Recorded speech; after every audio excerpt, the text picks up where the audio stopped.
Welcome to the High Vibe Moms Club, the podcast for ambitious women ready to ditch burnout, diet culture, and mom guilt so they can feel hot, healthy, and radiant from the inside out. I'm your host, Shannon Getz, and this isn't just another wellness podcast. It's a movement. If you're ready to raise your vibe, reset your health, and step into your most confident self, you're in the right place.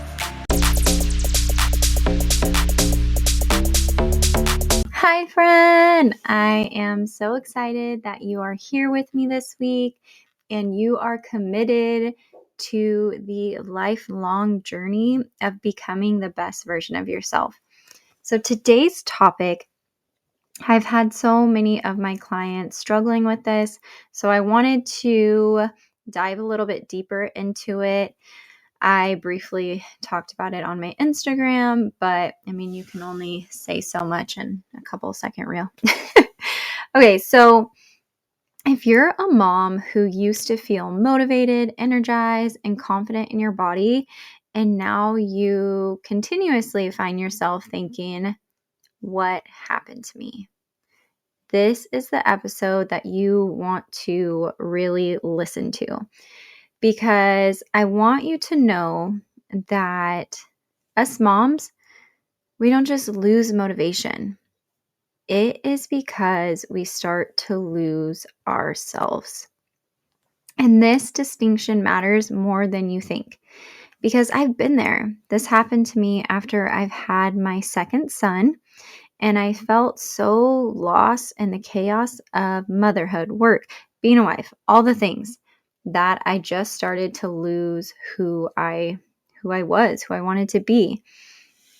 And I hear women say all the time, I just can't stay consistent, or I just don't trust myself to follow through on the plan, or I know what I need to do, but I just don't do it.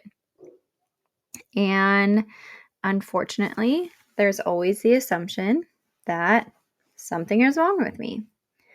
But what if I were to tell you that there's nothing wrong with you at all? It's not about discipline or willpower. It's about a disconnection with yourself. Again, not wrong, not bad. Again, if you've listened to my other podcast episodes, it's all about the awareness. And that is what we are going to unpack today. Because let's be honest, motherhood, it changes everything. Not just your schedule, but your body, your hormones. Like your body goes through so much once you become a mama. Before kids, your attention naturally moved inward. You were probably saying things like, how do I feel today? What do I need today? What sounds good to me today? And then once you have kids, you have a husband, all your attention diverts to who needs me, what's next, what appointment did I not schedule or need to schedule, what groceries does everybody need, who needs this for lunches and dress up days, and what am I forgetting? And none of this is wrong, but over time, something very subtle starts to happen. You stop checking in with your body. And it starts to be something that we start to just manage. Hunger becomes an inconvenience. Exhaustion becomes normal. Stress becomes a regular thing that you're either trying to manage or just you might do things to numb out altogether because it all feels like too much.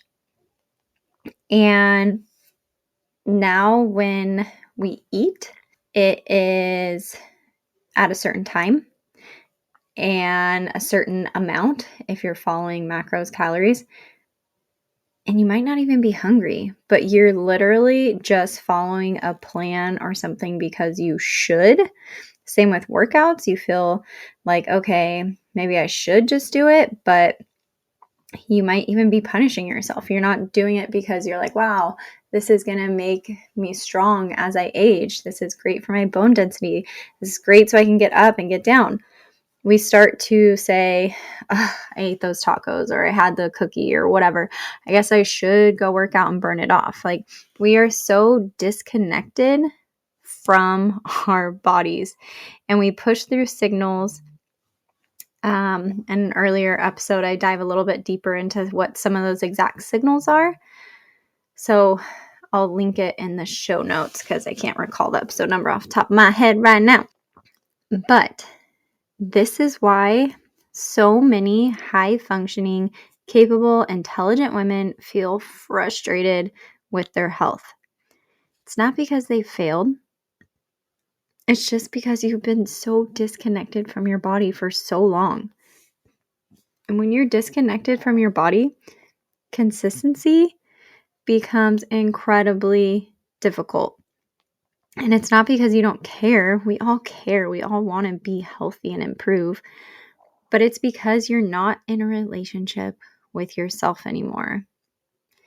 And so here is where most women go next, the forcing. They think, okay, maybe I just need to be stricter, more disciplined. Maybe I need a reset, a cleanse, a plan to follow perfectly that somebody else created. Yeah, that's a topic for another day because we are all so unique. You can't just follow a cookie cutter plan from some influencer or something like that. And yes, I understand all of that is very tempting because when you feel so disconnected from your body, that structure, it feels safe. Rules and control feel comforting. But here is what most wellness folks won't tell you. Forcing health actually deepens disconnection. Every time you override your hunger, every time you ignore exhaustion, every time you push through stress with more intensity, you teach your body one thing: I'm not listening to you. And it doesn't feel like you're literally saying that to your body, but it shows up through your actions when your body is signaling rest and you drink another cup of coffee. Or you feel stressed, and instead of taking a walk, dancing, meditating, whatever feels good, you might go to the pantry and eat a bunch of chips or pretzels or crackers, snacks, whatever's your vice. And it never feels like you're ignoring yourself. I just want to make that clear. It's not like you're deliberately being like, I'm not listening to you, I do what I want.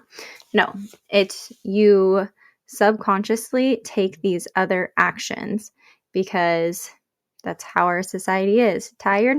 Get an energy drink, get another cup of coffee instead of just resting. Because we have this idea that there's never enough time, I have to do it all.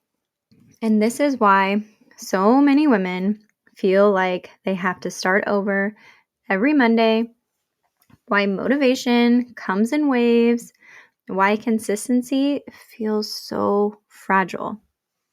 It's not because you're bad at following through.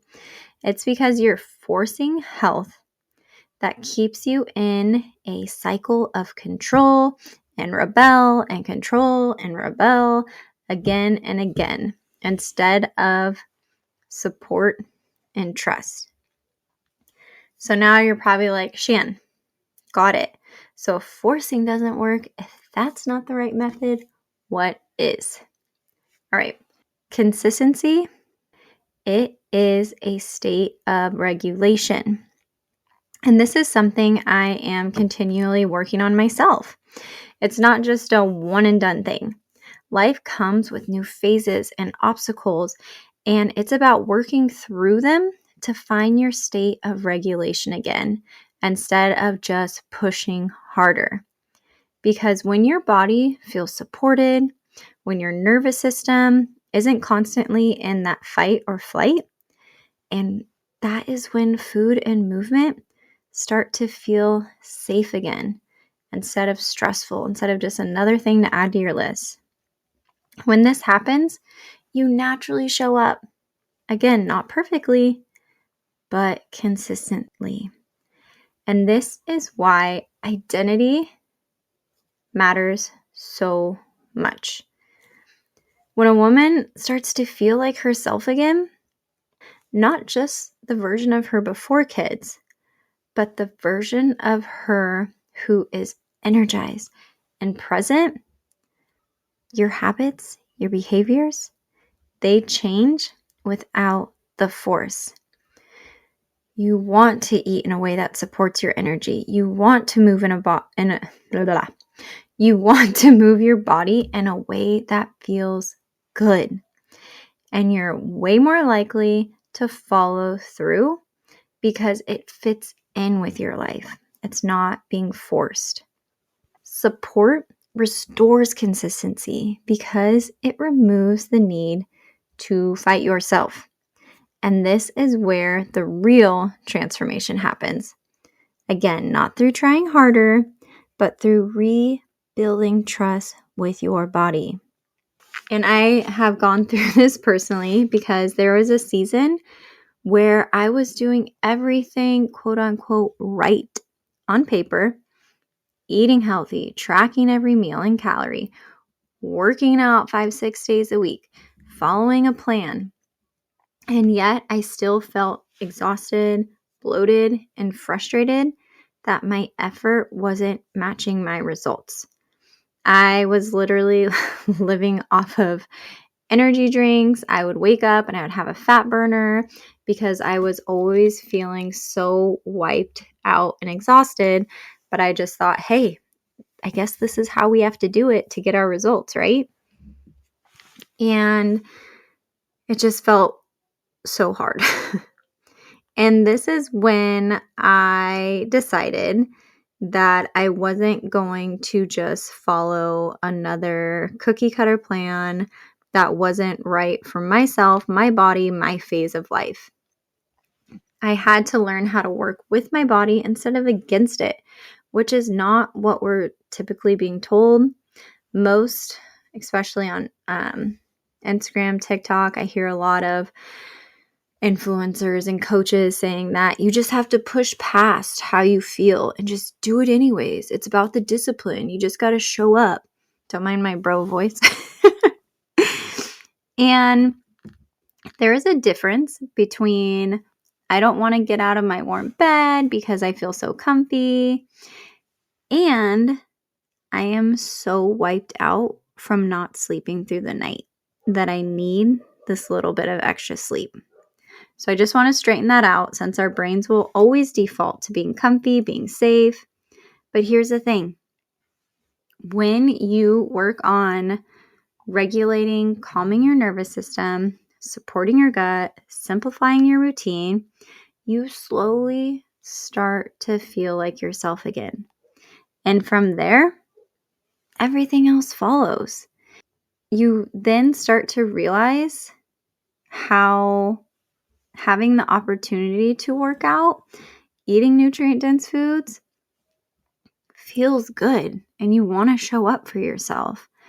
And skipping alcohol wasn't something being forced, but it was just something that I enjoy not doing because I felt so good and I didn't want that to end.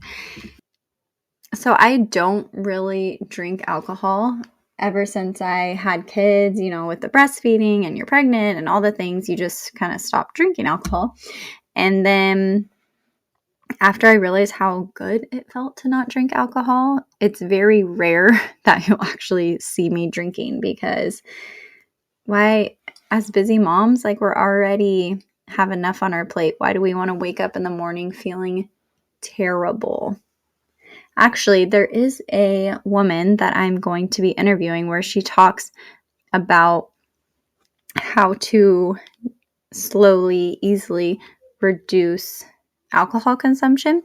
So if that is something that you're interested in, stay tuned because that will be coming in the next, I think, about month. All right, sorry, back to the episode. So if you've been telling yourself that you've just lost all motivation, I want you to consider this thought instead. What if you just lost the connection to listening to your body?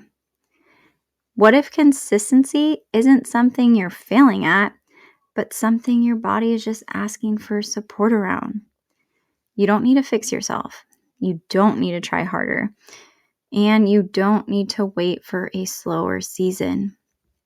You need support that fits the life that you're living right now. And if this episode felt like it put words to something that you've been quietly carrying, you're not alone. This is the work that I care so deeply about, and it's the work that I do every day with my clients. So if you're ready to feel like yourself again, I would love to chat with you on Instagram. You can send me a message at Shannon Getz Fit, and we can talk more deeply about your situation. I just want to say thank you so much for showing up today, and hopefully I didn't go on too many tangents. And let me know your thoughts. I love hearing from you. Thank you again for being here. Have a great week. I love you. Bye.